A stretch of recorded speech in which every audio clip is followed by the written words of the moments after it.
Mmemme eze ndị Igbo na Turkey. Eze ndị Igbo nationwide.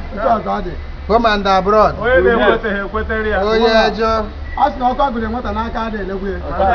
Awa ndị 2009, waji 2010, mpụta 2011, asị ka echenduzie m oche. Sizie n'oche ọnọ so eze ba eze na nnukwu oche bụ eze ndị Igbo. So ndị ekwe ha dị ga-emecha akwe. Ndị ekwe enyi ka ndị ekwe ha ekwe. Onye osi ka ọ bụrụ ya abụrụ onye. Ogbu agụ na ogbu agụ ọtawa ogbu agụ. Akpa nkụ na-ezu ọla. Bayram.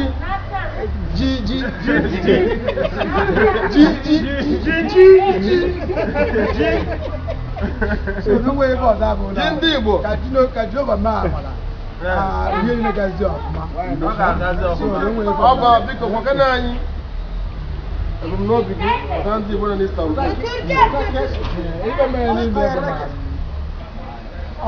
mmemme ka anyị na-akwado.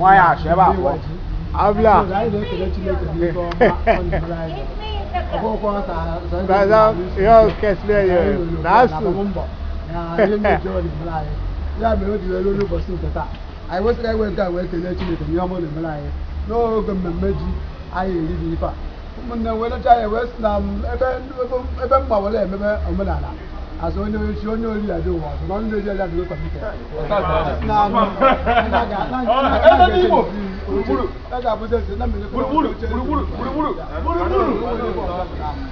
ekene m unu nne ekene m unu ebe anyị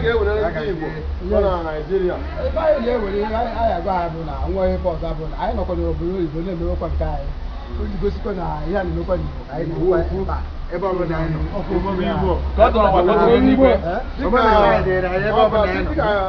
Onye ọcha nọkwa n'etiti anyị. Bido kwa onye ọcha. Ndị na-edebe anya na ha ga-abịa n'etiti anyị wee bịa. Onye ọcha. Dịka ndị echiche ọzọ gasị. Ana m ele anya na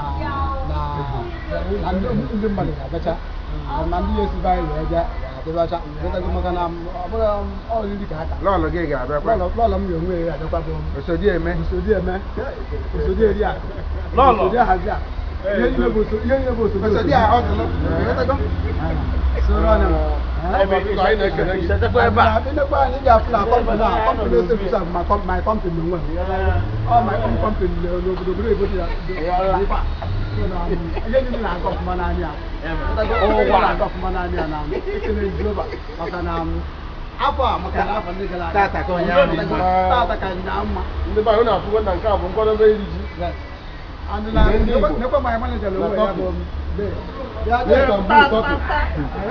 Anyị na-asị oge a wee kelee gị ọba na-asị gị ka echikwa ụbọchị akara aka.